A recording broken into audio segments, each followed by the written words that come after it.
Meu nome é Andréia, eu sou professora especialista em velas aromáticas vegetais, a grande tendência aí neste momento, né? Por uma produção de velas que tenham queima limpa, então livre de parafina. E aqui hoje eu vim trazer para vocês informação sobre a densidade. O que é isso? Para que serve isso? Para que eu vou utilizar essa informação? Então eu já digo para vocês que essa informação é extremamente necessária se você quer calcular a quantidade certa, né, ideal para cada tipo de frasco, para que você não tenha então ali desperdício de matéria-prima. Já aconteceu com você de fazer uma vela e aí de repente na última vela que você está fazendo sobra um pouco de cera? Ou às vezes até falta cera? Isso acontece porque o cálculo não foi feito corretamente, então a quantidade de cera que a gente vai fazer. E para quem quer trabalhar, então empreender com as velas, precisa saber fazer esse cálculo, porque isso afeta diretamente a precificação da sua vela. Porque se sobra cera, o que você vai fazer com aquele restinho, às vezes, de cera que fica?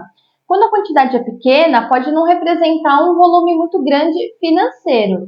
Mas quando o volume vai aumentando e você não está calculando certo, você tem esse desperdício. Muitas vezes a gente não consegue reaproveitar a cera dependendo da forma que a gente fez essa vela, inclusive com as características, né? Uma vela azul, por exemplo, qual a chance, né, de você repetir esse pedido a menos que seja uma vela da sua coleção? Então, principalmente pedidos personalizados, a gente tem que calcular precisamente para passar a informação para o cliente desse valor dessa vela e na hora de fazer sem desperdício. Então, vamos lá. Quando eu falo de densidade, tá? Eu estou falando aqui de um cálculo matemático. É bem simples, não é muito complicado, mas é importante que a gente entenda o que é a densidade. Por isso eu trouxe esse copinho com água, tá? Então, primeira coisa, a densidade de cada elemento pode ser diferente. A água tem uma densidade, o óleo tem outra, essências, inclusive essências de aromas variados, essa densidade pode mudar, tá? Quando a gente fala de cera, a mesma coisa, porque as ceras podem ter, então, densidades diferentes. Eu estou usando uma cera T02, que a densidade dela é 0,79. Essa informação é sempre passada pelo fabricante. Nós aqui, como revendedores, se você for consultar, dentro do site vai ter essa informação do meu fabricante. Mas se você comprar de outros fabricantes, essa densidade, essa informação pode ser diferente. Então é importante que vocês saibam qual é, tá? Então quando eu falo aqui da água, a densidade dela é 1, a da minha cera 0,79. Um exemplo clássico aqui, tá? Então se eu pegar 100 gramas de água e for converter para cera, quanto que representa ali, seria na mesma quantidade, seriam 79 gramas. Então, para cada 100 gramas de água, por exemplo, eu teria 79 gramas de cera, no caso ali já da vela pronta, né? Mas de cera, falando especificamente da cera. Isso quer dizer que, se você ficar, né, na hora de calcular o que muitas pessoas às vezes fazem errado, inclusive às vezes a gente até vê vídeos ensinando de forma errada, se você pegar então uma balança, colocar a quantidade de água que você quer e usar essa informação, ela vai pesar então, aqui nesse caso aqui, 100 gramas. Só que o que representa isso? Na hora que você for colocar a sua cera, isso vai representar um volume maior do que o que precisa, porque para eu fazer essa mesma quantidade eu uso 79 gramas, então vai sobrar. Então para cada 100 gramas de água, por exemplo, você precisaria só de 79 gramas de cera para manter o mesmo volume. Então isso é a densidade. É a representatividade do volume que aquele produto ocupa. No caso nosso aqui que a gente está escolhendo para testar, são as ceras, né?